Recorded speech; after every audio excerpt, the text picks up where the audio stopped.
اسرائیل پر جوابی میزائلوں کی بارش کر دی، 100 سے زائد بیلسٹک میزائل داغ دیے۔ بیت القدس، تل ابیب اور شیرون کے علاقے میں دھماکے۔ ایرانی میڈیا کے مطابق ایرانی ایئر ڈیفنس سسٹم نے 2 F-35 اسرائیلی طیارے مار گرائے۔ ایک خاتون پائلٹ کو گرفتار کر لیا گیا۔ اسرائیل کے دارالحکومت تل ابیب میں سائرن اور دھماکوں کی آوازیں۔ ایرانی میزائل حملے میں متعدد اسرائیلی ہلاک ہوئے۔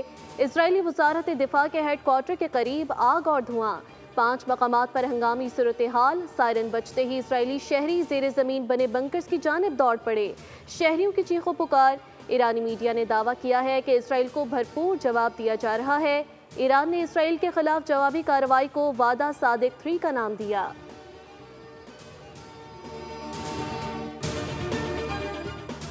ایران نے مزید 2 فوجی کمانڈرز اور 3 ایرانی ایٹمی سائنسدانوں کی شہادت کی تصدیق کر دی۔ شہید ہونے والے ایٹمی سائنسدانوں کی تعداد 9 ہو گئی۔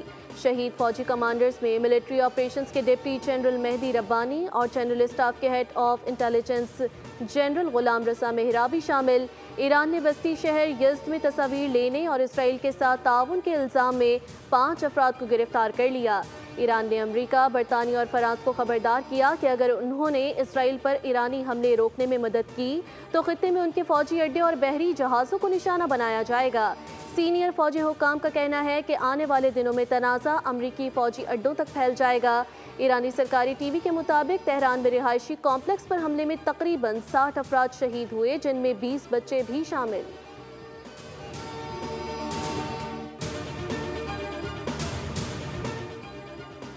اور پاسداران انقلاب نے کہا کہ اسرائیل پر جلد ہی خیبر میزائل داغے جائیں گے، دنیا حیران رہ جائے گی۔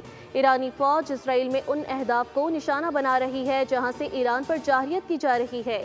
اسرائیل کی فوجی تنصیبات کو نشانہ بنایا جا رہا ہے، یہ بے گناہوں کا خون بہائے جانے کا بدلہ لیا جا رہا ہے۔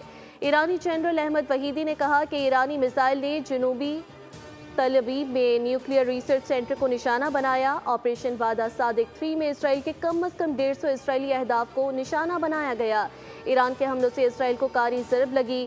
دوسری لہر میں تل ابیب، اشدود، حیفا اور بیر سبا میں اسٹریٹجک اہداف کو نشانہ بنایا گیا۔